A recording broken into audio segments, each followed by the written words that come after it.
And they, you were telling me before the show that they haven't even cleared that Beckham Green character who assaulted his girlfriend or something like that at Missouri. So it seems to me that we're not the only thugs out there. No, and when we talked about this, I think it was on our first show when we had the a whole discussion about the problems that have been that have gone on at Georgia in the off season with the dismissals and suspensions and different things like this. We said, we're not happy that this is happening at Georgia, but people need to keep in mind this isn't something that only happens at Georgia. This happens at every campus, at every college in America, inside and outside of the football department. Now, whether you hear about it or not, or how much you hear about it or don't hear about it, that's a different story. Every athletic department handles these things differently. We talked before, but there is no guideline there's no NCAA rule that says if you push your girlfriend down a flight of stairs, you're suspended for 2 games. There's no rule book. It's up to each individual coach, athletic director, and athletic department what sorts of punishments gets handed out in these situations. So, but I do know this, never been in any NCAA violations at UGA under Mark Richt. So, we have our fair share of problems, but, he handles it the right way. He doles out punishment that needs to be handed out, and the NCAA stays out of Georgia's way. And I'd much rather lose a few players of suspension than have what's going on at Notre Dame, which is going to be a bunch of NCAA investigators, nosing around. Oh, definitely. As a matter of fact, UGA's been in a lot of trouble in the past, but here's an interesting stat. I don't believe UGA has ever been put on probation for anything. So for all the trouble they've been in, they've always taken care of things themselves, whether it be dismissing them from the team, taking care of things themselves, and I've never heard of UGA being put on probation. I think we're one of the few schools that can actually say that. And as far as what happened with that Nixon kid, at most I'm guessing he's going to probably get a few games, suspension, something like that. I don't think he's going to get kicked off the team. He's actually going to be one of their main guys. This guy was like a huge recruit, so they're not going to kick him off the team for the first incident, but I do see possibly, some games where he's going to be suspended, no doubt in my mind. Yeah, for sure. And I can't remember us being on probation either. And before anybody's about to say anything about certain players getting any type of special treatment or anything like that, one of the best players to ever come through the University of Georgia, A.J. Green, sat out almost half a season for autographing a jersey. So it doesn't matter who you are. If you get caught doing wrong at UGA, you're going to get punished, period. Yeah, definitely. And speaking, I hate talking about this kind of stuff because we never want to see it happen, but our fullback, Merritt Hall, you actually informed me, was it just yesterday or the day before, that he's going to no longer be playing football due to concussions, so he's having to hang up his cleats. He's definitely a good fullback, no doubt about it, but it's just sad to see somebody's career end because of injuries, man. I hate, especially when it's at UGA. You hate to see that. It is. Merritt Hall, who was slated to be one of the starting fullbacks this year, a junior. But the UGA's team doctor or medical staff medically disqualified him from any more football ever at UGA for just multiple concussions. And it is sad. I mean, you hate to see that. You hate to hear that. I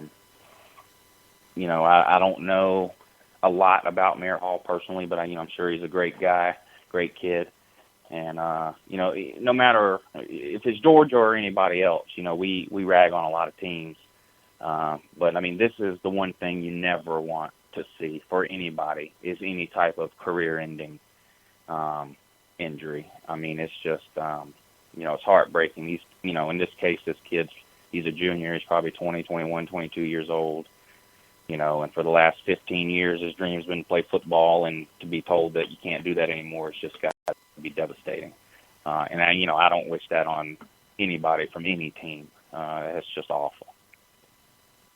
Yeah, but in a way, I guess you could call it good news, because I know we were talking a few days ago when you were telling me that more than likely they were going to hold Malcolm Mitchell out of the first game. Well, I just happened to read in the paper while I was at work last night that they're not even saying whether or not he's going to be playing now. Apparently, Rick made the statement they don't know if he's going to play or not going to play. So I guess maybe they upgraded his status to uncertain.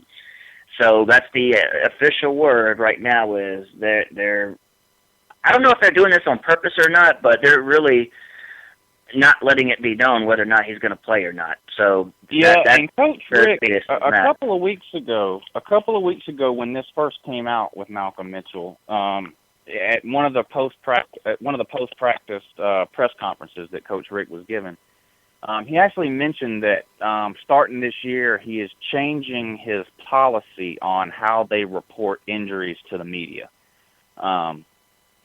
So I'm not exactly sure what their official policy was before and what their official policy is going to be now.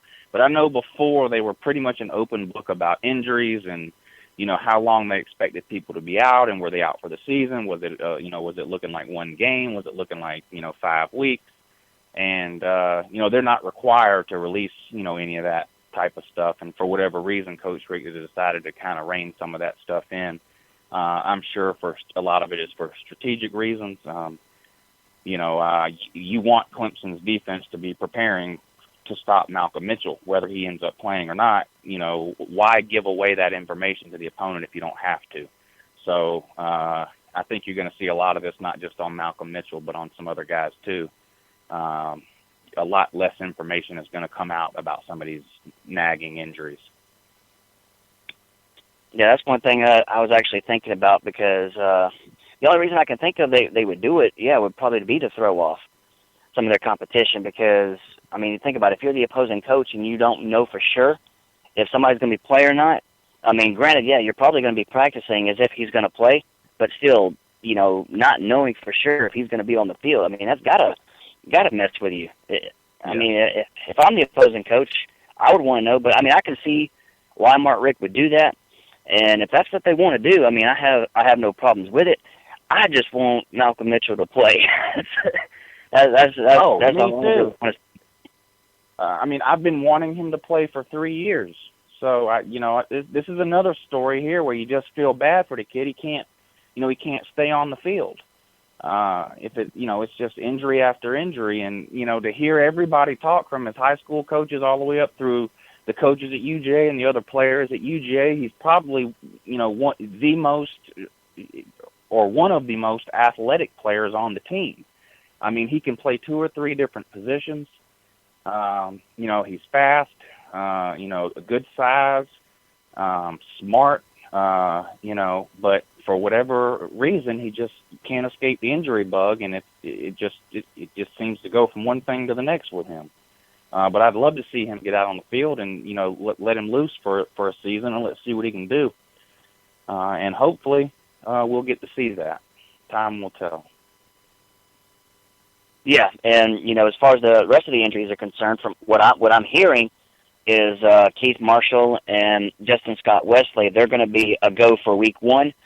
That's what I'm hearing. I've checked several sites. I've read, the local newspapers here.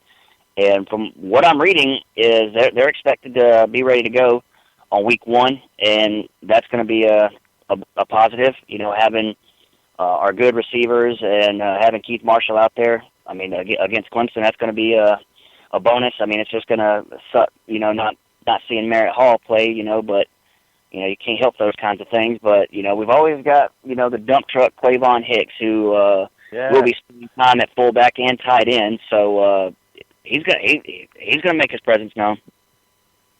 Yeah, you hate to lose anybody, like we said, with Merritt Hall, and I hate to denigrate anybody on our team, but Merritt Hall wasn't somebody that was going to go out and get even 4 or 5 carries a game. That's just not. He's a junior. He's had 2 or 3 carries total his career.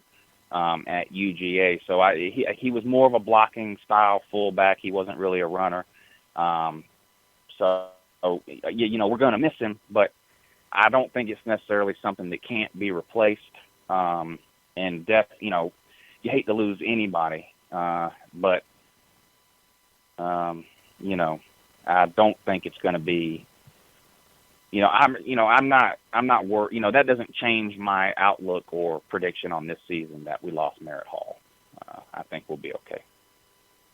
Yeah, I feel the same way, and I felt the same when we lost Jonathan Taylor. Like you, I don't like to see anybody getting kicked off the team, but Jonathan Taylor was listed third on the depth chart, and he played like 10 games last year and only had 9 tackles. So it's not like we were losing a lot of production, So right. I don't like to talk down about players' performance or whatever, because I don't like to lose anybody from the team. But at the same time, they're not losses that's going to kill you. It's not like we're losing a Todd Gurley type deal. So right, just be thankful. That's not the case. These are the type of injuries that happen to every team. Every year, no team makes it through a season without having any injuries. What you have to cross your fingers and pray that you avoid is that you don't lose your starting quarterback, both your starting running backs, and your top 3 wide receivers all in the same season. But you're going to have these little injuries that pop up from time to time, and if we can avoid any more major setbacks between now and August 30th, I think we'll be good to go. Yeah, I really don't want to see any kind of major injuries like we had last year. That killed us. We were without Todd Gurley for several games last year, and of course we lost Marshall for the season. And losing all your top playmakers at one time, that's going to hurt. I don't want to see that at all. I don't like to see any team getting riddled with injuries like that. That's nothing you never ever want to see. But you're right, it does happen. Every team has an injury of some sort. Yeah, no team escapes that. And I actually, when we play anybody on our schedule, I want as many people to be healthy as possible. That way we can see the best game. And, of course, there's always the excuses at the end. But when you've got a whole lot of injuries, you can't help but, what if we had all of our, stars on the playing field? You can't help but say that. So I want to see everybody healthy so we can see the best game possible. That's really what I want to see. That's the plan, sir. Now let's pick these conference winners so people can call their bookie, stop shaking, and go ahead and make themselves some money. All right, Ray, you want to give out the number before we start, so if people want to call in, they can call in? I don't have it written down in front of me. Ray, you still there? I'm here. The number is 1-855-403-9071. Give us a call. Right. Argue with me. Yeah, argue with us, talk a little trash. If we don't pick your team, we're actually going to go through. We're going to pick the conference winners, and then we're actually going to pick the conference bottom feeders. So if you disagree with anything we say, feel free to call in. So, Uncle Lou, go ahead and start it off, man. Who you got picked? All right, I'm going to start with the ACC.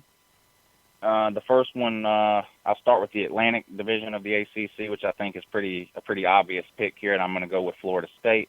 I don't see anybody in the Atlantic that's even going to challenge them at all for the top spot in the Atlantic. I look for Clemson to have a decent team, and maybe even Louisville have a decent team, but I don't think they're in the same league as Florida State. So Florida State will win the Atlantic. In the Coastal, I'm going to pick Duke.